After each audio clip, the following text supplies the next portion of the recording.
Hello guys, இன்னைக்கு ஒரு தரமான மான்வாவை நான் கொண்டு வந்திருக்கேன். இந்த மான்வா எந்த அளவுக்கு தரமான மான்வானா, ஒரு வகையில இது ஒரு இசக்கை மான்வா தான். இதுல நம்ம ஹீரோ வந்து ஒரு காடா இந்த அவனுக்கு போர் ஆயிடுமா, காடா இருக்கும் போது அவனை எதிர்க்க யாருமே இருக்க மாட்டாங்க. அதனால அவனுக்கு இன்னமும் சேலஞ்சஸை கொடுக்கணும்னு சொல்லி எத்துல ஒரு வீக்கான பையனோட உடம்புக்கு போவான். அதுக்கப்புறம் என்ன ஆச்சுன்னா ஸ்டோரி பயங்கர வேகமா போகும், ரொம்ப விறுவிறுப்பாகவும் ரொம்ப சூப்பராகவும் ஸ்டோரி போகும். மறக்காம கீழே ஒரே ஒரு லைக்கை போட்டுருங்க. ஏன்னா நீங்க எவ்வளோ நிறைய லைக்கை போறீங்களோ ஏத்த மாதிரி வீடியோ கவுண்ட் வந்து ஏறும். நான் ஆல்ரெடி ஸ்டீல் மான்வா வந்து போட்டுன்னு இருக்கேன். ஸோ கண்டிப்பா என்னால 4 வீடியோஸ்லாம் போட முடியாது. அப்படி போடணும்னா நீங்க கண்டிப்பா ஒரு 2K லைக்கை கொடுக்கணும் ஒரு வீடியோக்கு. அப்படி இன்கேஸ் 2K லைக் வந்துட்டா 10 செகண்டே 2வது வீடியோ உங்களுக்கு அப்டேட் ஆயிடும். ஸோ பார்க்குற ஒருத்தவங்களும் லைக்கை போடுங்க. ஏன்னா 2K லைக்கை அசால்ட்டாவே நீங்க அடிக்கலாம். சரி வாங்க, நம்ம டைம் மிஸ் பண்ணாம ஏபிக்குள்ள போகலாம். 3 மில்லியன் வருஷத்துக்கு முன்னாடி நம்மளோட பூமி அது எப்படி இருந்துச்சுன்னு யோசிச்சு பார்த்துருக்கீங்களா? அந்த ஏரா அந்த டைம்ல தான் மனுஷங்களே ஃபர்ஸ்ட் டைம் உருவாக ஆரம்பிச்சாங்க. இதுல நம்ம ஹீரோ ஒருத்தன் இதோ இருக்கான்ல, இவன் தான் பண்ணாத விஷயமே இல்ல. அந்த டைம்ல ஹண்டிங்னா உங்களுக்கு ரொம்ப பிடிக்கும். அதனாலே ஹண்ட் பண்ணி சாப்பிடுறது இந்த மாதிரி விஷயத்தெல்லாம் நம்ம ஹீரோ பண்ணிருப்பான். டைம் போக போக அப்புறம் தான் ஒரு விஷயத்தையும் அவன் ரியலைஸ் பண்றான். நம்ம ஹீரோவால அங்க சாகவே முடியல. அவன் கூட இருக்கிற ஒருத்தங்களும் இறந்து போயிட்டாங்க. ஏன் அங்க இருக்கிற ஒரு இனமும் அழிஞ்சு போயிடுச்சு. டைம் தான் கொஞ்சமா போகுது. டைம் போக போக ஹீரோவோட உடம்பு இன்னமும் ஸ்ட்ராங் ஆயினதா போகுது. அங்க ஸ்ட்ராங் ஆனதுக்கு அப்புறம் நம்ம ஹீரோ விட்டானான்னு கேட்டா கிடையாது. அங்க இருக்கிற ஒரு ஸ்ட்ராங்கான விஷயத்த கூட அவன் பேட்டில் இட ஆரம்பிச்சான். அங்க பேட்டில் இட்டு எல்லாரு கூடயும் அவன் ஜெயிக்க ஆரம்பிச்சான். ஒரு டைமும் ஜெயிக்கும் போது அவனோட பாடி இன்னமும் பயங்கரமா மாறும். எத்தனை மில்லியன் வருஷம் கடந்து போகுதோ அதுக்கேற்ற மாதிரி அவனோட பாடி, அவனோட பிசிக், அவனோட ஸ்ட்ரென்த் இது எல்லாமே ரொம்ப அதிகமாகுது. சிம்பிளா சொன்னா உலகத்துக்கே அவன் தான் ஒரு காடா மாறிட்டான். அதுக்கப்புறம் ஒரு டிவைன் ரிலேயம்னு ஒன்று கிரியேட் ஆச்சு. அதுல நம்ம ஹீரோ மியூ தான் இப்போ ஒரு காடா இருக்கான். ஆனா காடா இந்த என்ன பிரயோஜனம்? இந்த எத்துல யாருமே இல்லை அவனை சேலஞ்ச் பண்றதுக்கு. அதனால மியூக்கு ரொம்ப போரா இருக்குமா, அங்க காலை ஓங்கி ஒன்று கீழே அடிக்கிறான்.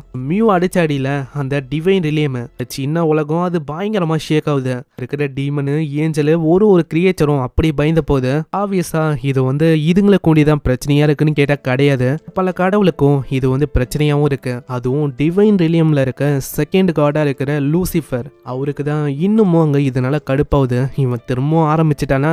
இந்த சைடு நம்ம ஹீரோவை பார்த்தா அவன் இன்னமும் யோசனை இருக்கான். எனக்கு வந்து போர் அடிக்குது, இந்த மாதிரி யாருமே இல்லை இங்க ஃபைட் பண்றதுக்கு. யாரும் அந்த அளவுக்கு இங்க ஸ்ட்ராங்காவும் இல்ல. நான் யாருக்கிட்ட சண்டை போட்டு ஜெயிக்கிறது? நான் கடைசியா சண்டை போட்டதும் கிட்டத்தட்ட 1000 வருஷத்துக்கு முன்னாடி தான். அப்பதான் ஏதோ ஸ்ட்ராங்கான ஒரு ஆப்பனன்ட் எனக்கு இருந்தான். இப்போ என் முன்னாடி நிக்கிற அளவுக்கு அங்க யாருமே இல்ல. இந்த மாதிரி இப்போ நான் என்ன பண்றது? சடனா மியூக்கும் ஒரு ஐடியா வருது. இந்த உலகத்துல யாருமே அந்த அளவுக்கு ஸ்ட்ராங்கா இல்லைன்னா ஒரே ஒரு வழி, அதுக்கு நான் வீக் ஆகணும். இந்த ஹியூமன்ஸ் எல்லாம் இருக்காங்களே, உங்களோட உடம்பு ரொம்ப வீக்கா இருக்கும், அவங்கள மாதிரி மாறிட்டாலே போதும். எனக்கு ஆப்பனன்ட்னு சொன்னா அப்போ நிறைய பேர் இருப்பாங்க. சண்டை ஏறதும் எனக்கு ரொம்ப ஜாலியா இருக்கும். நான் உண்மையிலேயே ஒரு ஜீனியஸ் தான். மியூவும் பயங்கரமா கத்துறாரு. யாங் எங்க இருக்க? சீக்கிரமா என் முன்னாடி வா. அந்த எத்துக்கு சுப்ரீம் காடோட செக்ரட்டரியா இருக்கிற ஒரு பெரிய டிராகன் வந்து, இதோட பேர் தான் யோங்கா. ஆமா மை லார்ட், இந்த மாதிரி எதுக்காக என்ன சமன் பண்ணீங்க? நீ வந்து இந்த எத்தை பாத்துக்கோ, ஏன்னா நான் இந்த எத்தை விட்டு போக போறேன். இதை கேட்டோடனே ஒரு ஸ்பெல்ல வச்சு நம்ம ஹீரோவை அது பிடிக்கிறதுக்கு ட்ரை பண்ணு. ஆனா நம்ம ஹீரோ வெறுமாங்க முறைக்க தான் செய்யறான். அதுக்கே அது பயந்து போயிட்டு, அட நீங்க வந்து எங்க போறீங்க? எந்த விதமான எக்ஸ்பிளனேஷனும் கொடுக்காம அதே மாதிரி கூடிய சீக்கிரத்துல காடோட அந்த மீட்டிங்கும் ஆரம்பிக்க போகுது. ஆனா நீங்க என்னன்னா அதை பத்தி கவலையே படாம எங்கேயோ போயின்னு இருக்கீங்க. என்னதான் அந்த டிராகனை பயங்கரமா கத்துனாலும் அங்க வந்து அவரு கேட்கிற மாதிரியே இல்ல. இதனால அந்த டிராகனை பிளான் பண்ணி இன்னொரு விஷயத்தையும் சொல்லுது. நீங்க என்ன அநியாயமா என்ன இதே மாதிரி விட்டு போக போறீங்களா? என்ன நீங்க விட்டு போயிட்டா உங்களோட பொறுப்பு எல்லாமே எனக்கு வந்துடும். இது மத்த காட்ஸ் கேட்டா நான் மாட்டிக்கிற மாதிரி இருக்கும். அட்லீஸ்ட் எனக்காக வச்சு நீங்க இருங்க. அதெல்லாம் கேட்காம நம்ம மியூ அந்த செயினை ஒரே செகண்ட்ல உடைச்சிட்டு அப்படியே திரும்பி பார்த்து சொல்றான். அப்படியா? அப்ப நான் இங்க இருக்கணும்னா என் கூட நீ ஃபைட் பண்ண தயாரா இருக்கியா? இல்ல இந்த மாதிரி ஜேர்னிக்கு நீங்க பார்த்து போயிட்டு வாங்க, அதுவே எனக்கு சந்தோஷத்தை கொடுக்கும். உனக்கு புரியுது, அது வரைக்கும் சந்தோஷம் தான். நான் இப்போ யாரோட பாடிய பாரோ பண்றது?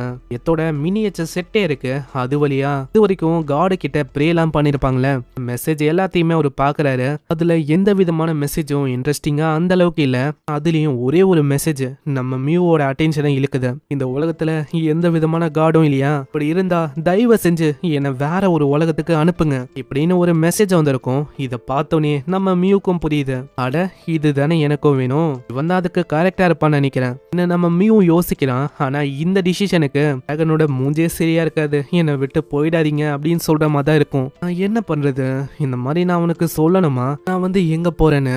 சரி சொல்லிட்டா போச்சு. அங்க இதனால அந்த டிராகன் பைப்புலைக்கே அவன் சொல்ல ஆரம்பிக்கிறான். யோ டிராகனு, நான் எத்துக்கு போக போறேன், என்னோட பாடி வந்து இங்கதான் இருக்கும், நான் வர வரைக்கும் அதை நீ தான் நல்லா பாத்துக்கணும். என்னது, என்ன சொல்லிருக்கீங்க, என்ன சொல்லிருக்கீங்க மை லார்ட், நீங்க அப்படி பண்ணா ரொம்ப பெரிய பிரச்சனை வரும். ஏன்னா உங்களோட பாடி அது வந்து இங்க இருக்கு, உங்களோட பாடி எந்த போச்சுன்னா அவ்வளவுதான், கண்டிப்பா உங்களோட சோலா இருக்கிற அந்த பாடி அதுவும் எந்த போயிடும். என்ன யோசிக்கிற, என்னோட பாடி அழிக்கிற அளவுக்கு இந்த இடத்துல யாரு இருக்கா, யாருமே இல்ல, அதனால கவலைப்படாத. இந்த இடத்துலயே இல்ல, இந்த உலகத்திலேயே நான் தான் ரொம்ப ஸ்ட்ராங்கு, அதனால அதை பத்திலாம் கவலைப்படாத, நான் கூடிய சீக்கிரத்துல இங்க வந்துடுறேன். இல்ல நீங்க நினைக்கிற மாதிரி இல்ல, வெளி உலகம் அது வந்து ரொம்ப பயங்கரமான உலகம். நான் தான் சொன்னாலும் நம்ம ஹீரோயின் அங்க கேட்கவ போறான். அவன் டைரக்டா ரீஇன்கார்னேட் ஆகுறான். அதுக்கப்புறம் ஃபைனலா வேற ஒரு உடலுக்கு வரான். அந்த உடலுக்கு வந்தவனே ஒரு மாஸ்டர் அவன் தோக்கடிக்கிறான். ஃபைனலா டீமன் கிங்க நான் தோக்கடிச்சிட்டேன். ஆனா அப்புறம் தான் நம்மளுக்கு ஒரு விஷயமே ரியலைஸ் ஆகுது. அவன் தோக்கடிச்ச அந்த விஷயம் அது ஒன்னும் ரியலான மாஸ்டர் இல்ல, அது உண்மையிலேயே ஒரு கேம் தான். இப்போ இததான் நம்ம ஹீரோ விளான்னு இருக்கான். அதாவது ஹீரோ இன்னமும் ரீஇன்கார்னேட் ஆகல, அந்த உடம்போட ஓனர் அவன் வந்து விளான்னு இருக்கான். இந்த மாதிரி உலகம் இது வந்து ரொம்ப ஜாலியான உலகமா இருக்கும். ஏன்னா ஒரு பையன் 4-5 பொண்ணுங்க இந்த மாதிரி ஜாலியா இருப்பாங்க. ஆனா என்னோட வாழ்க்கை ரொம்ப ஒண்டி கட்டியா ரொம்ப மோசமா போகுது. மேல 17 வயசு ஆகுற லீ, அதாவது நானு சில டைம்ல எனக்கு ஃபீல் ஆகும், இந்த மாதிரி எதுக்குதான் நான் வாழ்றேன்னு. இந்த கேம் வாழ்க்கையும் இருக்கே, 4-5 பொண்ணுங்க கூட ஜாலியா இருக்கிற மாதிரி. ஏன்னா அவனோட போனை அப்படியே அவன் கீழே விட்டுறான். இந்த போனும் கீழே விழ அப்படியே அது சுக்குநூறா ஒஞ்சி போகுது. அவ்வளவுதான், இந்த மாதிரி எனக்கு எந்த விதமான கவலையும் இல்ல. இந்த போன் உடஞ்ச மாதிரி நானும் இப்போ இறக்கலான்னு இருக்கேன். ஏன்னா இந்த உலகமே ரொம்ப கேவலமான உலகமா இருக்கு. அதனால இந்த உலகத்துக்கு கடைசியா ஒரு வாட்டி பாய் சொல்லணும்னு நினைக்கிறேன். இப்படி சொல்லிட்டு நம்ம லீ பயங்கரமா குதிக்கிறான். குதிக்கும் போதே அவன் கத்தினே தான் குதிக்கிறான். இந்த உலகத்துல பை சான்ஸ் அப்படி ஏதாச்சும் காட் இருந்தா தயவு செஞ்சு வேற ஒரு உலகத்துக்கு ரீஇன்கார்னேட் பண்ணி விடுங்க அப்படின்னு அவன் கத்துறான். அடுத்த செகண்டே அந்த இடம் முழுக்க ரத்தமாவது. நம்ம ஹீரோவோட கதையும் முடியுது. ஆனா சில பல செகண்ட்ஸ்லயே என்னன்னு தெரியல, அந்த இடம் முழுக்க ரத்தமா இருக்கும்ல, அங்க அவனோட கையெல்லாம் அசைய ஆரம்பிக்குது. அவனோட உடம்பே அங்க பயங்கரமா வலிக்குது. அட இங்க என்னதான் போயின்னு இருக்கு. அப்புறம் தான் நம்மளுக்கு தெரிய வருது, அது ஒன்னும் லீ இல்ல, லீக்குள்ள லைட்னிங் வேகத்துல நம்ம கடவுள் அதாங்க மியூ ஒரு சம வேகமா ரீஇன்கார்னேட் ஆயிருக்காரு. இதனால நம்ம லீ தப்பிச்சிட்டான். அப்புறம் நம்ம லீய காட்டுறாங்க. லீ குதிச்சிருப்பால, அங்க லீக்கு என்ன ஆயிருக்கும்னா அவன் டிவைன் ரிலியமுக்கு வந்துட்டான். நம்ம லீக்கு அங்க எதுவுமே புரியல. ஏன்னா அவன் முன்னாடி ஒரு ஜெய்ஜாண்டிக்கான ஒரு பெரிய டிராகன் இருக்கு. ஆமா, இந்த டிராகன் முன்னாடி நான் எதுக்கு மாட்டிக்கணும்? உங்க 2 பேருக்குமே உண்மையை சொன்னா இவங்க 2 பேரும் யாருன்னு தெரியல.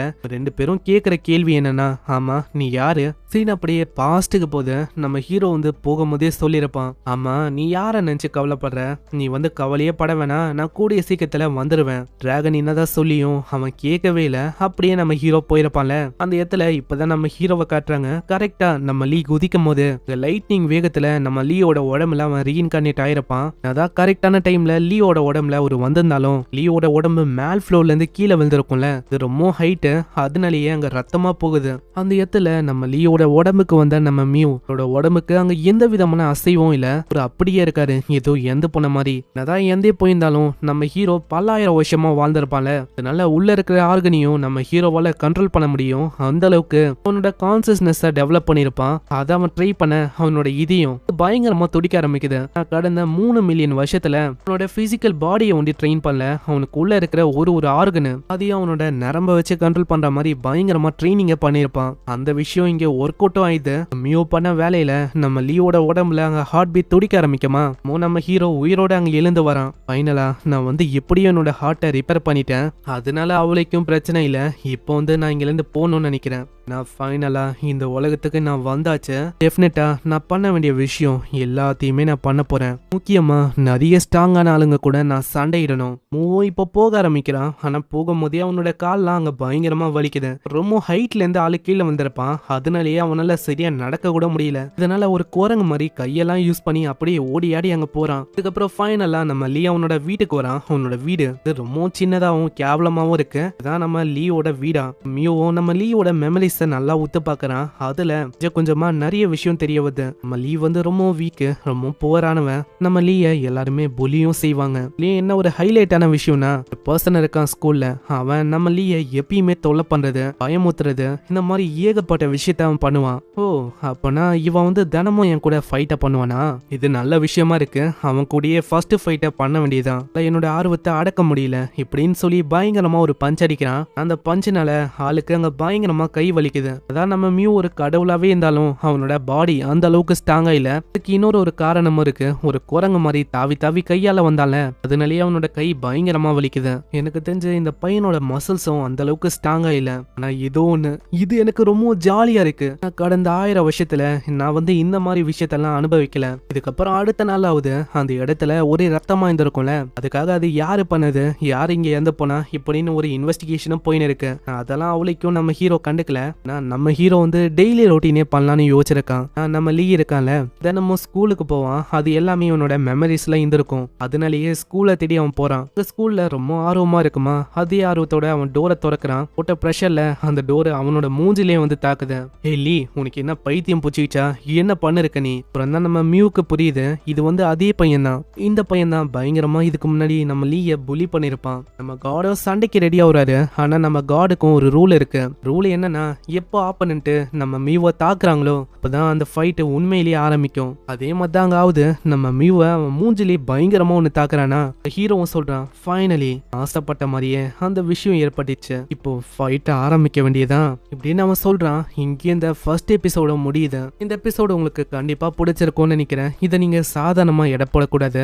இது உண்மையிலேயே வேற லெவல்ல இருக்கும். லூசிஃபர்னு ஒரு காட் நீங்க பாத்தீங்களே, அவன் வேற கலை இறங்குவான். அதெல்லாம் சும்மா அற்புதமா இருக்கும். மறக்காம கீழே ஒரே ஒரு லைக்கை போட்டுருங்க. ஏன்னா இதுக்கு மேலதான் கதை இன்னமும் வேற லெவலா போகும். ஏன்னா நம்ம காடு அவன் எத்துக்கு வந்துட்டான். இப்போ எத்துல அவன் என்னென்ன பிரச்சனையை உருவாக்க போறானோ அது எல்லாமே நம்மளுக்கு நெக்ஸ்ட் எபிசோட்ல தான் தெரியும். நான் ஸ்டார்டிங்ல சொன்ன மாதிரி தான், இவளுக்கு எவ்வளவு வீடியோக்கு லைக்க போறீங்களோ அதுக்கேற்ற மாதிரி தான் வீடியோட எண்ணிக்கையும் அதிகமாகும். சரி, ஏதோ ஒன்று, நான் உங்களை நெக்ஸ்ட் எபிசோட்ல சந்திக்கிறேன். தேங்க்யூ ஃபார் வாட்சிங். சைனரா.